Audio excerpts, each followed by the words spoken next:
Hey everyone, welcome back to the You're Not Finished podcast. My name is Brittany Franklin and I'm the host of this podcast. And today, I'm not going to have a trigger warning at the beginning of the episode unless the topic of ghosting causes you emotional or mental distress. Then of course, please refrain from listening or listen with caution if it does. Now, before I go any further, I want to acknowledge the losses that people are experiencing right now in Haiti and Louisiana, as well as the war and violence and loss taking place in Afghanistan.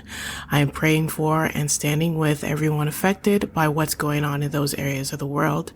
And if you want to help, you can send a donation for Haiti to organizations like Convoy of Hope, Hope for Haiti, and FONZOKE, that's FONZOKE. For Louisiana, you can donate to Mercy Chefs, Global Giving, and the United Way of Southeast Louisiana. And if you want to support the people of Afghanistan, you can donate through the International Rescue Committee. If you're listening via YouTube, those links will be in the description below. If you're listening through any other digital platform, I will include those links in the description. So we're just going to jump right into it. I'm going to start the episode off by reading a text I received from a former friend in 2014. Before you wonder why I still have this text, I discovered that Google Voice literally never deletes texts unless you do so manually, or more than likely, I just didn't set the text to delete automatically after a certain time period. In normal circumstances, you would obviously want old text to be deleted, especially if you no longer talk to the person you were once connected to, which is the case for this message. But for the purpose of healing, I'm actually glad I have this. So I was ruminating when I found this, which I would not recommend for obvious reasons, but I thought I would share this since it still has relevance today. So after this message and through this experience, I want to share some of the effects of this experience, what I've learned from this experience, and what the effects of ghosting are in general. Now, to give you some context, this person and I were talking about another individual that I was struggling in friendship with, and this was their advice to me. Okay, so here we go. They said, I think that forgiveness is a solitary action, not dependent on the recipient, but reconciliation takes two willing parties, and I don't know if I have all the ingredients needed for reconciliation right now. I think that forgiving is releasing, and maybe right now you need to release them to be who and what they feel they need to be, and work on healing wounds they may have caused or reopened. Because I'll say it, it all hurts. All of it to let someone in deep and for it to go the way it's gone. It hurts deep. I think you should allow yourself the space to mourn your loss, mourn what it was and what you thought it would be. As far as we're concerned, I love you and I meant what I said. Now, that last sentence that they text me was their reassurance to me that our friendship would be just fine. And I really think they meant that at the time. I really do not think that either one of us thought that the friendship would actually be over, or I didn't think that I would be ghosted by this person twice. Funny enough, though, at the time of reading this message, I missed the indicator that there might be a good chance that this friendship could be over swiftly when they said, I don't know if I have all the ingredients needed for reconciliation right now. And I believe this is true because I trusted in the emotion that I believed to be behind the text rather than the facts that were in it. As good as their advice was about the other friendship involved, their truth was that they didn't have the ingredients for reconciliation or conflict resolution in 2014. And apparently they still didn't have those ingredients in 2018 when our friendship ended.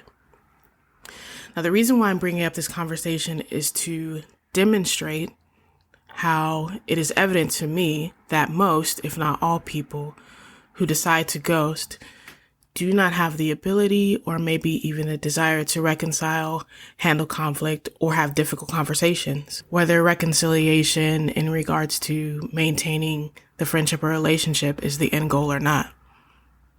Now, before I go any further, I want to say two important things that I am not saying.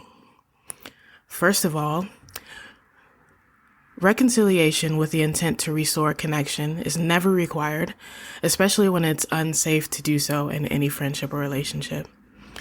I'm fully aware that people are well within their right to discontinue any relationship for whatever reason, right or wrong, as long as they do so in a way that is emotionally healthy for both parties involved when it's possible.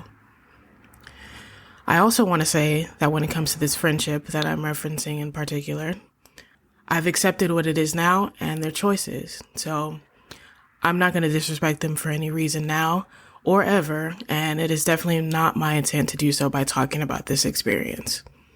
So just to make it clear, of this person, or I guess to this person, I will say, as someone who tries to reconcile, I hold you back from being who and what you feel you need to be. So I respect you and I release you. I love you, I forgive you, and I mean what I say. I can also say that knowing that I acknowledge to both you and myself my role in things ending, as you should know. And I have no problem apologizing here again, so it's clear for whoever listens that it's important to take responsibility whenever necessary or applicable. And I have to be 100% transparent. I've even ghosted people myself by isolating due to not believing that I had the mental or emotional capacity to be somebody's friend, or the friend that they needed in the moment during depressive episodes or moments of extreme mental distress and anxiety. And I've taken steps backwards in my relationships with people due to being triggered by past experiences or in an attempt to protect myself. So with all of that said, I think it's important to go more into depth about ghosting in general, especially from a psychological standpoint, because it does have an effect on your mental health and on your current and future relationships. So in an article on psychcentral.com, Dr. Lori Lorenz, a clinical psychologist in Hawaii, says, ghosting people is a coping mechanism. It's often done as a psychological tool to protect the one who's ghosting. Often, it's a shortcut to avoid difficult relational dynamics. I found this on another article posted on Psychology Today, which says ghosting is a fear-driven choice that fosters emotional immaturity and chronic fears of intimacy. Ghosting lowers emotional resilience, resulting in relationships that remain fragile and unstable. Ghosting inflames feelings of guilt and shame that lower self-esteem and increase symptoms of anxiety and depression. I also want to continue by sharing part of an amazing article, which is also on Psychology Today by Dr. Janice Vilhauer. I'm probably saying that wrong. But she says, and I'll do some paraphrasing here and there to try to keep things short. She says, social rejection activates the same pain pathways in the brain as physical pain. There are some specific factors about ghosting that can contribute to psychological distress. For example, when you're ghosted, you're not sure how to react to the situation. Without answers as to why someone has disappeared, you may worry about their well-being, wonder what you did wrong, or wonder why you didn't see this coming, or even question your own value. Now, I want to quote this directly because I believe that this perfectly sums everything up here. She says, and this is Dr. Vilhauer again, ghosting is the ultimate use of the silent treatment, a tactic that has often been viewed by mental health professionals as a form of emotional cruelty. It essentially renders you powerless and leaves you with no opportunity to ask questions or be provided with information that would help you emotionally process the experience. It silences you and prevents you from expressing your emotions and being heard, which is important for maintaining your self-esteem. Regardless of the ghoster's intent, ghosting is a passive-aggressive, interpersonal tactic that can leave psychological bruises and scars. And I have to say that really resonates with the experience that I had, and I'm sure it does for those of you who either know the pain of being ghosted or have been the ghoster. I want to add to that, in my opinion, ghosting strips people from the opportunity to mature as a person for both the person who wants the relationship to end and the person at the other end of it. It strips people from being made aware of and accountable for any harmful thoughts or actions they might have or do. And it removes the opportunity to apologize or make up for any wrongdoings if possible. Because in these cases, the ghoster doesn't have the emotional maturity to have the hard conversations.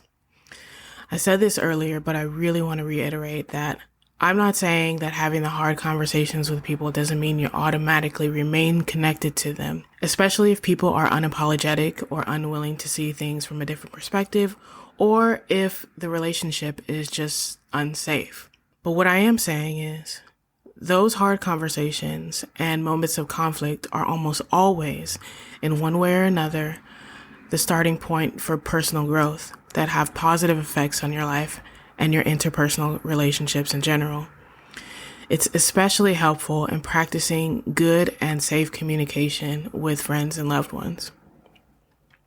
For advice on dealing with being ghosted, I'm going to remind you of what my former friend said to me.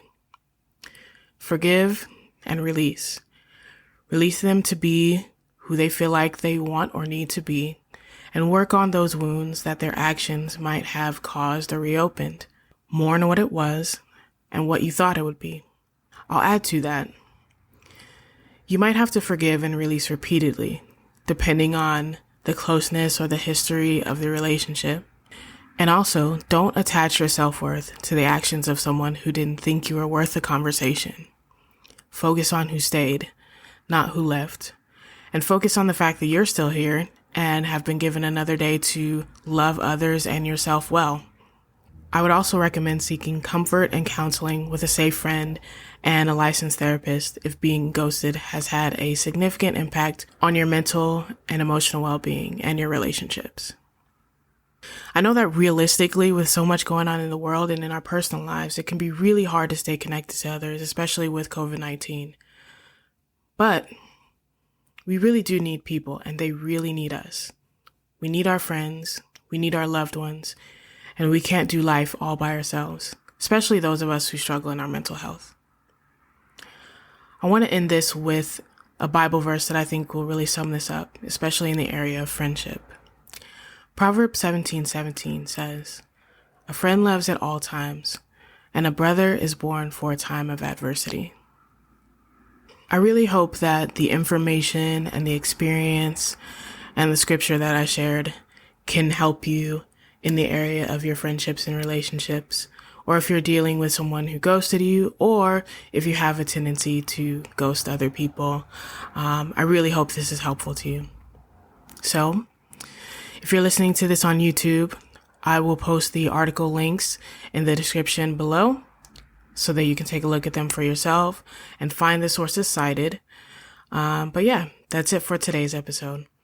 Next time, I will finally be talking about spiritual abuse and how it takes a toll on mental, emotional, and spiritual health.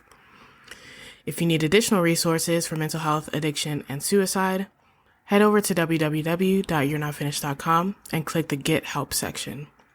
If you want to share your story or your journey as someone with a diagnosed mental health or mood disorder to be shared publicly or anonymously on the YNF website, shoot me an email to you'renotfinished@gmail.com, and make sure to follow me on Twitter @YNFinished and on Instagram @YNFcast to stay up to date on latest episodes and for encouraging content. And I will see you again next time. Thank you so much for listening, and I hope you have a great day.